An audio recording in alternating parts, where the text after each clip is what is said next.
Assalamualaikum warahmatullahi wabarakatuh dan salam sejahtera saya ucapkan kepada semua yang bersama-sama kita pada hari ini, semestinya di program Jendela Sadaqah House Bank Islam Malaysia Berhad. Jadi saya Azlin Hazwani Nur Azimi bersama-sama kita akan menemani dalam perbincangan hari ini yang bertajuk Anak Yatim, ke mana arah tuju selepas 18 tahun. Jadi buat pengetahuan tuan-tuan dan puan-puan semua, 3 episod Jendela Sadaqah House yang lalu kita telah membincangkan tentang isu-isu dan topik-topik dana anak yatim Sadaqah House, khususnya daripada Bank Islam Malaysia Berhad. Jadi dana ini untuk pengetahuan untuk semua, dana ini kita kumpulkan sedikit sebanyak untuk membantu anak-anak yatim dari segi kebajikan mereka dan pendidikan mereka. Tapi untuk sesiapa yang dah terlepas 3 episod yang lalu itu, boleh saksikan di YouTube Sadaqah House. InsyaAllah. Baik, pada hari ini kita akan membincangkan tentang fasa ketiga pula bagi kehidupan seorang anak yatim yang khususnya menetap di rumah anak yatim itu sendiri, tapi pada selepas berusia 18 tahun. Jadi mereka ini apabila mencapai umur 18 tahun, secara tak langsung hak keistimewaan penjagaan pelindungan mereka akan secara tak langsung akan terbatal. Jadi ke mana arah mereka akan tuju selepas itu? Itu yang kita nak dengarkan hari ini. Yang menariknya, bersama-sama tetamu jemputan kita pada hari ini, iaitu Puan Eni Haryati daripada Youth Empowerment Foundation. Apa khabar Puan? Alhamdulillah sihat. Alhamdulillah. Baik, Youth Empowerment Foundation merupakan salah satu rakan pelaksana untuk dana anak yatim Sadaqah House ini. Baik Puan, mungkin dari segi pada permulaan ini kita boleh mulakan dengan sesi perkenalan. Mungkin ada segelintir di luar sana yang belum mengenali Youth Empowerment Foundation kan. Jadi boleh Puan mungkin ceritakan sedikit latar belakang tentang Youth Empowerment Foundation ni ataupun YEF. Mungkin bila ditubuhkan ataupun peranan YF sendiri kepada anak yatim, khususnya yang berumur 18 tahun ini, selepas umur 18 tahun. Silakan Puan. Assalamualaikum warahmatullahi wabarakatuh. Pertamanya saya nak ucapkan terima kasih kepada Sadaqah House kerana berjemput kita pada hari ini. Secara amnya, Youth Empowerment Foundation Malaysia telah ditubuhkan pada Oktober 2015, yang mana kami berdaftar dengan Bahagian Hal Ehwal Undang-Undang Jabatan Perdana Menteri, dan kami juga memiliki status tax exemption daripada LHDN. Tujuan utama yayasan ini ditubuhkan adalah untuk membantu golongan remaja yang melepasi umur 18 tahun dan dikendaki keluar daripada rumah-rumah institusi kanak-kanak, tak kira lah daripada kerajaan ataupun swasta. Dan apa yang istimewa dengan yayasan ini sendiri ditubuhkan oleh arwah Cik Rozi Azrul, yang merupakan seorang kanak-kanak yang dibesarkan di rumah Jabatan Kebajikan Masyarakat sejak berumur 9 tahun, sehingga beliau tamat SPM dan keluar daripada institusi rumah kanak-kanak tersebut pada umur 18 tahun. Jadi antara objektif yayasan ini ditubuhkan adalah untuk membantu, memberi sokongan dan juga mencari satu solution untuk anak-anak ini terus maju dan menjadi seorang remaja yang berdikari dan mampu untuk kembali hidup di dalam masyarakat secara normal. Jadi seperti yang kita maklumkanlah, bila kita bercakap tentang anak yatim, mereka ni adalah anak-anak yang kehilangan ibu atau bapa atau kedua-duanya, yang terpaksa diserahkan oleh keluarga terdekat ataupun ahli-ahli keluarga lain kerana tidak mampu untuk membesarkan mereka. Kerana itu juga selepas umur 18 tahun, walaupun mereka telah sepatutnya mampu berdikari, tetapi mereka ni belum bersedia. Jadi di sinilah YEF Malaysia memainkan peranan. Kami mencari anak-anak remaja ini dari rumah kanak-kanak kerajaan dan swasta ataupun daripada rujukan-rujukan komuniti, daripada ketua kampung, daripada sekolah, dengan niat untuk membantu mereka untuk mendapatkan sambungan pembelajaran, sama ada dari sudut kemahiran ataupun akademik. Jadi yang bergantunglah kepada pencapaian dan juga minat seorang anak yatim piatu ini setelah mereka tamat belajar di sekolah, sama seperti kanak-kanak lain yang kita ingin bantu supaya mereka mendapat hak dan kehidupan yang sama seperti anak-anak lain di negara ni. Ya, itulah kita punya peranan YF di dalam masyarakat kita hari ini. Baik, terima kasih banyak Puan Eni atas penerangan tersebut. Saya percaya YF ada sediakan program bagi memperkasakan anak yatim ini. Jadi apa program tersebut? Okey, kita untuk membantu memperkasakan remaja daripada golongan anak yatim dan asnaf secara amnya, kita ada satu program utama yang kita namakan YF Malaysia Intervention Program.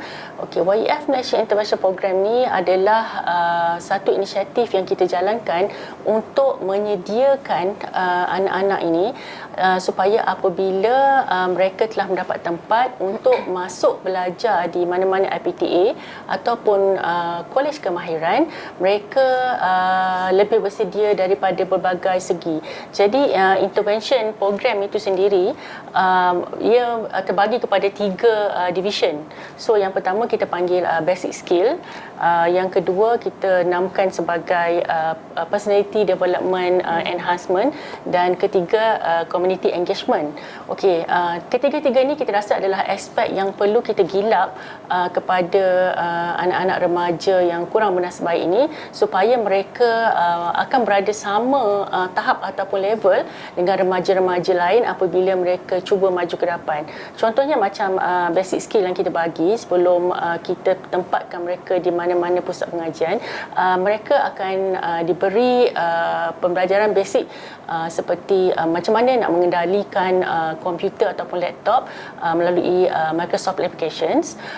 Kita juga mengambil tahu dan cuba memperbaiki bacaan dan pemahaman Al-Quran mereka, serta kita juga cuba untuk equipkan dia balik dengan fardu-fardu ain yang asas dan wajib untuk diketahui oleh sebagai seorang umat Islam lah. Dan yang ketiga, kita juga memberikan kelas interaction communication dalam bahasa Inggeris, supaya nanti bila mereka mendaftar, bila memperkenalkan diri, mereka tidak rasa inferior bila tengok remaja-remaja lain mampu bercakap dalam bahasa Inggeris dan juga mampu menguasai bahasa lain. Jadi kita mulakan dengan memberi mereka basic skill tadilah macam saya nyatakan. And then division kedua, kita juga mahu membina personality mereka supaya perlahan berubah untuk menjadi remaja yang lebih positif. Contohnya kita akan mengajar, mendidik mereka dan memahamkan mereka tentang tanggungjawab ataupun responsibility kepada diri mereka. Kalau ada yang ada keluarga lagi, kepada keluarga. Kalau kata ada simpan tanggungjawab kepada Allah dan Tuhan dan sebagainya, tanggungjawab sebagai seorang pelajar. Kita juga menerapkan lebih kurang 23 nilai-nilai murni untuk menguatkan personality mereka dan menjadikan mereka seorang anak, seorang remaja yang tidak takut pada cabaran, seorang yang confident tinggi dan mampu membuat keputusan yang baik. Dan yang terakhir sekali, selepas kita memberi basic skill dan cuba mengukuhkan personality mereka, kita juga membawa mereka untuk melibatkan diri dalam kerja-kerja komuniti. Contohnya baru ini masa kita buat program intervention terakhir pada bulan Jun, kita telah membawa anak-anak ini selain pada dapat merasai tinggal di kampus UiTM di Jengka untuk merasa macam mana kehidupan sebagai seorang mahasiswa-mahasiswi, kita juga mengadakan program untuk mengemaskinikan library di Cenor, Pahang, mana mereka bekerjasama dalam tim membersihkan, mengecat, menyusun buku dan sebagainya. Jadi kita nak mereka rasa ramai orang di luar sana membantu mereka untuk menjadi remaja yang baik, dan mereka juga harus ada rasa untuk memberi semula kepada masyarakat yang membantu. Dan saya selalu berpesan dengan anak-anak ini untuk membuat kebajikan. Tidak semestinya kita hanya memberikan RM1. Kalau kita kaya daripada segi masa, kita akan bagi masa. Kalau kita ada idea, kita boleh bagi idea. Kalau kita ada pengalaman, kita boleh kongsikan. Jadi saya rasa ketiga-tiga modul intervention ni akan melengkapkan mereka apabila mereka melangkah masuk belajar nanti. Jadi mereka macam orang kata dah ada pengalaman dan mereka dah boleh expect. Kalau bergaul di dalam kampus, misalnya kita akan hadapi adalah sedikit-sedikit macam masalah-masalah melihat dengan kawan. So dalam program ni juga kita akan highlight nanti bila belajar kamu akan jumpa kawan yang macam ni, lecturer macam mana. Jadi macam mana kita nak menang hati lecturer, kita kena make sure this and that. So saya rasa setakat hari ni dan merujuk kepada 2 intervention program sebelum pada ini start tahun 2019, kita berjaya mendapat feedback yang baik daripada pensyarah, dan juga pelajar-pelajar ni kebanyakannya dia orang duduk dalam majlis perwakilan pelajar, dan itu sangat membanggakan, dan mereka tak nampak masalah-masalah di kampus antara kawan dan sebagainya adalah satu perkara yang besar dan tak dapat diatasi. Dan kita tahu sebab kerana mereka tak ada keluarga, selalunya mereka akan balik dan merujukkan kepada kita lah di pejabat YEF. Betul. Ya. Masya Allah. Sangat menarik apa yang Puan ini terangkan. Saya tertarik dengan ayat yang Puan ini kata kita menyediakan mereka basic skill, cara untuk belajar komputer, mengaji, di mana bila mereka keluar nanti mereka tak akan dapat perkara-perkara itu semua kat tempat lain mungkin, kan? Jadi mereka dibesarkan daripada kecil sampai umur dia 18 tahun. Nanti tiba-tiba mereka terpaksa keluar. Jadi perkara-perkara yang Puan ini sebutkan tadi itulah sebenarnya memang sangat penting untuk mereka. Baik, Puan ini ada katakan tadi mereka ada intervention program YEF baru-baru ini, dan tim Sadaqah House sendiri sempat untuk bersama-sama turun padang ke intervention program YEF tersebut. Puan ini, saya rasa program-program tersebut, program seperti ini pasti walaupun kita nampak macam mudah, banyak benefit, namun saya rasa untuk melaksanakan program ini pasti ada banyak cabaran-cabaran dia, ataupun macam mana, boleh pun ceritakan, kongsikan sedikit cabaran dan juga keperluan dana untuk digunakan bagi menjayakan program memperkasakan anak-anak selepas berumur 18 tahun ini. Silakan Puan. Ya. Okey, kalau kita bercakap dari sudut untuk mendapatkan dana ni untuk tujuan kebajikan ni, sebenarnya adalah satu perkara yang sangat tough lah bagi mana-mana NGO, termasuklah kita. Kadang-kadang orang tak nampak apa usaha kita, tapi sebenarnya dalam usaha kami untuk memperkasakan remaja anak yatim ataupun remaja asnaf ni, dugaan kita sebenarnya adalah dekat untuk mendapatkan dana. Okey, jadi untuk mendapatkan dana ni kita betul-betul kena pastikan bahawa kita akan deliver apa yang kita minta. Dan satu lagi adalah tanggapan setengah, saya boleh kata boleh dikatakan semualah ya, di negara kita ni masih mahu menumpukan kepada pelajar-pelajar yang excellent, yang high flyers, yang straight A's. Jadi saya selalu dihujani oleh soalan-soalan daripada pihak corporate bila saya buat presentation, adakah pelajar-pelajar yang akan ditaja ini pelajar-pelajar yang straight A's, pelajar-pelajar yang excellent. Jadi saya selalu menjawab dengan memahamkan diorang, kalau semua orang di dunia ini dan di negara ini hanya berminat untuk menaja pelajar-pelajar yang cemerlang, apa akan jadi kepada pelajar-pelajar yang average dan ke bawah? Adakah mereka ni tak layak untuk mendapat second chance, ataupun bagaimanakah masa depan mereka? Dan perlu juga kita fahami, anak-anak yatim ni terutamanya bila mereka membesar di rumah kanak-kanak, di dalam kelompok yang ramai, pihak pentadbiran pun kadang-kadang tak mampu nak bagi tumpuan. Dan memang ramai, kalau kita kata 100% tu, saya boleh kata 85% yang tercicir pendidikan yang hanya dapat keputusan kadang-kadang cukup makan saja SPM mereka. Tapi saya rasa sebagai NGO, kita perlu menukar mindset tu. Kita perlu juga bagi tumpuan kepada anak-anak remaja yang average dan below ni, sebab banyak juga lagi peluang-peluang kerja, skill-skill di luar sana yang mampu memberi mereka peluang untuk mendapat pendapatan yang lebih baik, dan daripada sana mereka dapat berdikari macam orang lain. Jadi saya harap lebih banyaklah corporate membantu remaja-remaja seperti ini, especially bila kita dah bersama Sedekah House ni, mungkin bolehlah bantu kita melalui Sedekah House untuk mendapatkan dana bagi membayar yuran pengajian, dan juga kita juga perlu memberi mereka allowance hari diri untuk makan, minum dan sebagainya. Dan kena ingat ya, anak-anak yatim piatu ni, especially yang daripada rumah anak yatim ataupun rumah kanak-kanak JKM ni, mereka memang tak ada waris. So bila mereka tak ada waris, mereka tak ada orang yang boleh sign borang PTPTN untuk menjamin mereka. Jadi secara automatiknya mereka tak ada funding untuk pergi sambung belajar. Jadi di situlah juga YF memainkan peranan. Ya. Jadi saya rasa di sini funding tu memang sangat tough. Saya sangat bersyukurlah bila Sedekah House memilih kita menjadi implementer partner, sebab sekali lagi saya kata, sebab susah untuk kita membuka mata masyarakat dan juga pihak korporat untuk bantu mereka, sebab kebanyakan orang hanya membantu anak-anak di rumah anak yatim yang daripada baby sampai habis sekolah, dan kemudian fokus ke rumah orang tua.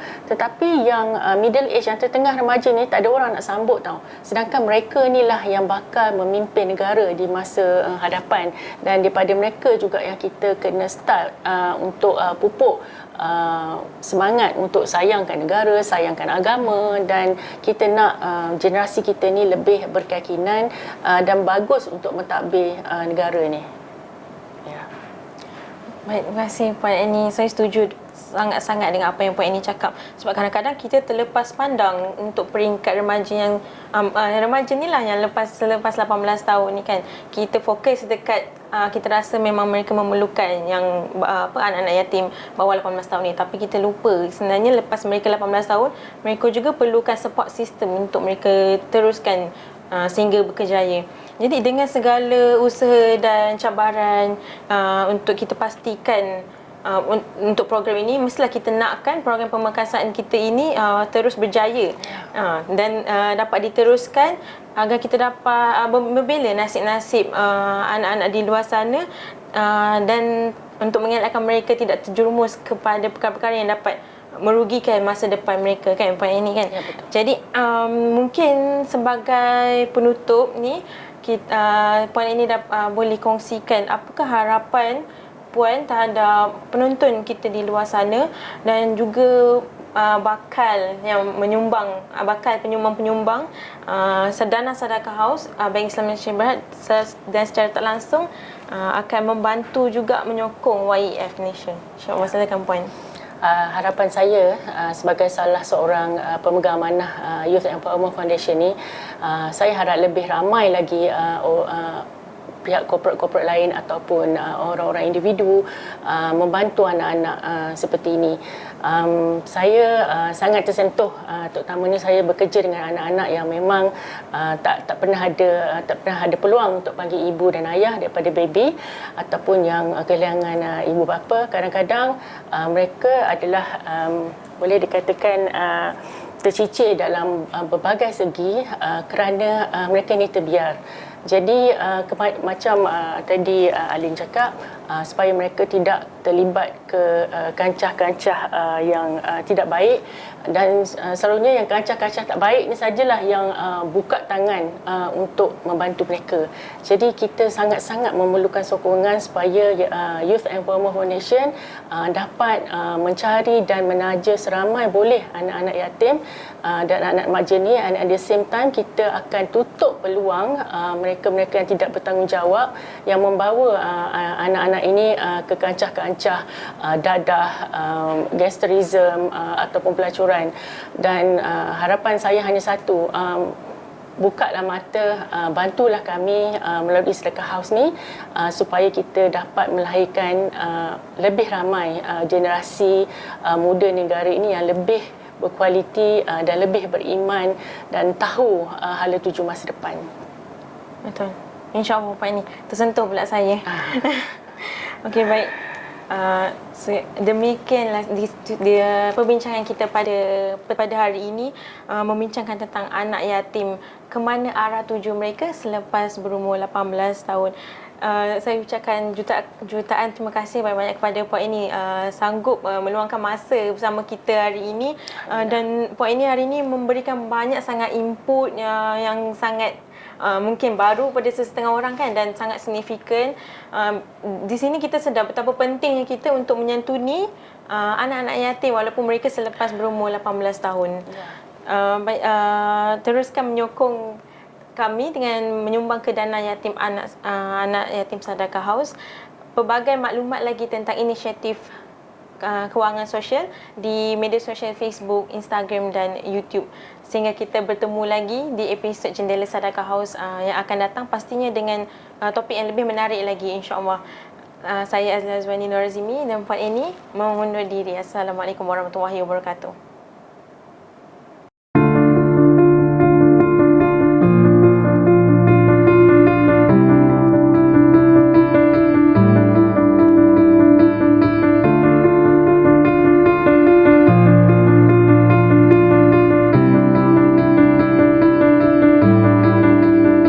Anak-anak ini tidak memilih untuk dilahirkan tanpa ibu, tanpa bapa atau kedua-duanya, maupun untuk kehilangan mereka sebelum meningkat usia dewasa. Tidak dapat digambarkan membesar di institusi tanpa sentuhan lembut seorang ibu dan perlindungan seorang bapa serta kehangatan sebuah rumah.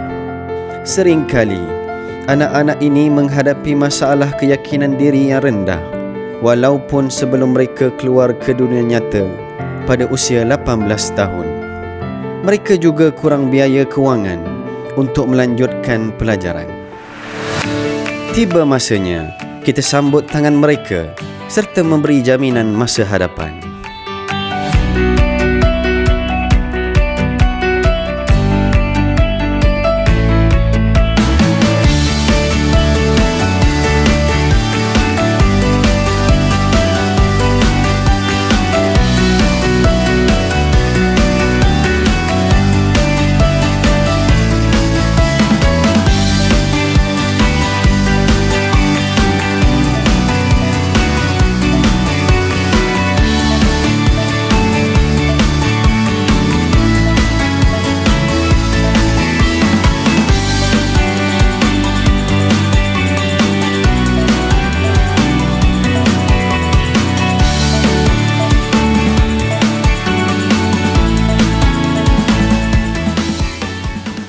Daripada Abu Hurairah radhiyallahu anhu bahawa Nabi sallallahu alaihi wasallam bersabda, "Kafilul yatim lahu aw li ghairihi ana wa huwa kahataini fil jannah."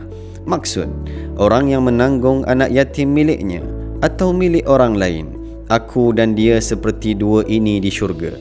Nabi sallallahu alaihi wasallam mengisyaratkan dengan dua jari baginda sallallahu alaihi wasallam.